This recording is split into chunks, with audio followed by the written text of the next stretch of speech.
Hello everyone. आज हम समझते हैं attention deficit hyper activity disorder किसको कहते हैं। अगर आप रेगुलरली न्यूज़पेपर्स पढ़ेंगे या आपके अब्रॉड में कोई रिलेटिव्स रहते हैं तो आप इस टर्मिनोलॉजी से कभी ना कभी गो थ्रू हुए होंगे, बिकॉज बाहर इस टर्म को बहुत कॉमनली यूज़ किया जाता है और इसकी प्रॉपरली स्क्रीनिंग होती है। बट हमारी सोसाइटी में हमारे आसपास जितने पेरेंट्स हैं उसको इस चीज़ के बारे में थोड़ी लिमिटेड नॉलेज है। सो हम इसके बारे में आज डिस्कस करेंगे। देखिए, अटेंशन डेफिसिट हाइपर डिसऑर्डर जिसको ADHD कहते हैं, इसके बेसिकली 3 कंपोनेंट्स होते हैं। सबसे पहले hyper activity, second is impulsivity, third होती है इनअटेंशन।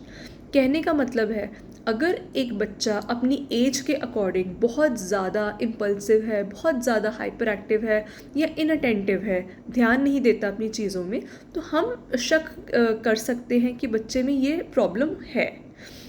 तो अगर आप पेरेंट्स से बात करते हैं तो बच्चे की नॉर्मल एक्टिविटीज़, कई बार बच्चों पेरेंट्स को हमेशा ही लगता है कि बच्चा बहुत हाइपर एक्टिव है, बहुत एनर्जेटिक है, तो हम किस तरह की एक्टिविटीज़ से हम शक कर सकते हैं कि बच्चे को एक्चुअली में कोई प्रॉब्लम है और उसको डॉक्टर को दिखाने की ज़रूरत है। देखिए, कई पेरेंट्स को पूछते हैं आकर कि एक एनर्जेटिक बच्चे में और हाइपर एक्टिव बच्चे में क्या फ़र्क है। तो अगर मैं आपको कुछ एग्जांपल्स के थ्रू समझाऊं, तो अगर आप नोटिस करें आपका बच्चा बहुत ही नर्वस है और कॉन्टीन्यूसली मूवमेंट्स कर रहा है अपने हाथों की, पैरों की, हाथ हिलाई जा रहा है, पैर ज़मीन पे बार बार टैप करी जा रहा है, तो इसको हाइपर एक्टिविटी कहते हैं। और चीज़ें आप नोटिस कर सकते हैं कि आपकी टीचर बच्चे की कंप्लेंट करती है कि कभी बच्चा अपनी क्लासरूम में टिक के सीट पे नहीं बैठता, इधर उधर घूमता रहता है, या अगर क्लास आराम से चल रही है तो बच्चा अपनी सीट से उठ के बाहर चला जाता है।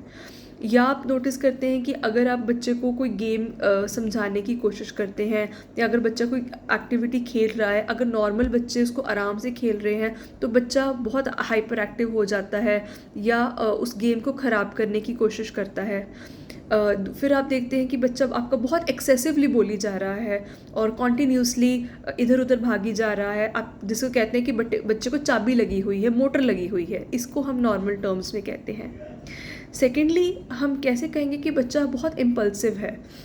एग्ज़ाम्पल ये दे सकते हैं कि अगर सपोज़ आप बच्चे से अकॉर्डिंग टू द एज बच्चे से आप कुछ क्वेश्चन पूछ रहे हैं, तो बिफोर कंप्लीटिंग योर क्वेश्चन बच्चा एकदम से आंसर ब्लर्ट करना शुरू कर देगा, एकदम से कुछ जवाब देना शुरू कर देगा, चाहे वो क्वेश्चन से रिलेटेड भी ना हो। आप अगर बच्चे को कोई एक्टिविटी दे रहे हैं करने के लिए, तो बच्चा उसको उसमें एक्टिविटी में उस एक्टिविटी को प्रॉपरली नहीं कर पाएगा। या आप देख सकते हैं कि अगर आप बच्चे को लाइन में अपने बच्चों को लगाया हुआ है और बच्चा अपनी टर्न की वेट नहीं कर रहा, ज़्यादा आगे आने की कोशिश कर रहा है, लाइन तोड़ के आने की कोशिश कर रहा है। फिर हम तीसरी चीज़ें देखते हैं कि इनअटेंशन या अटेंटिव कम होना किसको कहते हैं। इसमें हम देखते हैं कि अगर आप नोटिस कर रहे हैं कि आपका बच्चा जो सिंपल सा होमवर्क है उसमें कॉन्टीन्यूसली बहुत ही केयरलेस मिस्टेक्स रोज़ करी जा रहा है, या अगर आपको लगता है कि बाकी बच्चे उस सिंपल काम को कर पा रहे हैं तो बच्चा बिल्कुल ही नहीं कर पा रहा। सेकेंडली देखेंगे कि बच्चा बहुत फॉरगेटफुल है, मतलब बहुत जल्दी ही चीज़ों को भूल जाता है। अगर आपने सपोज़ बच्चे को 2 मिनट पहले कहा है कि कोई एक चीज़ या अपना टॉय यहाँ पे लेकर आओ, बच्चा उसको विद इन अ मिनट भूल जाएगा। फिर अगर बच्चे को कोई एक्टिविटी करनी है तो बच्चा उस एक्टिविटी में जो चीज़ें चाहिए, सपोज़ अगर आप बच्चे को कह रहे हैं कि स्कूल बैग लेकर आओ, स्कूल बैग लेकर जाओ, तो बच्चा उसमें बेसिक अपनी पेंसिल डालना भूल जाएगा। अगर टीचर कह रहे हैं कि आपको ये चीज़ ड्राइंग बनानी है, तो बच्चा कलर्स लाना भूल जाएगा। आप ऐसी चीज़ें नोटिस करते हैं। या अगर आप एक्टिविटी को एक बच्चे को करवा रहे हैं और एक सिंपल रूल्स बच्चों को समझा रहे हैं जो बाकी बच्चों को समझ आ रहा है, ये बच्चा इधर उधर घूम रहा है, नहीं समझ रहा, अटेंशन नहीं दे रहा आपकी बातों को, तो ऐसे बच्चों को हम इनअटेंटिव बच्चा कह सकते हैं। स्टिल आपको अगर शक भी रहता है तो आपका जो डॉक्टर है वो बच्चे की डिटेल हिस्ट्री लेकर ही इन टर्म्स को डिफाइन कर सकता है। अब नेक्स्ट क्वेश्चन रहता है कि अगर हमें पता लग गया है कि हमारे बच्चों में ये सब फीचर्स हैं, ये सब बिहेवियर है, तो उसमें क्या किया जाना चाहिए और इसमें परेशान होने की क्या बात है।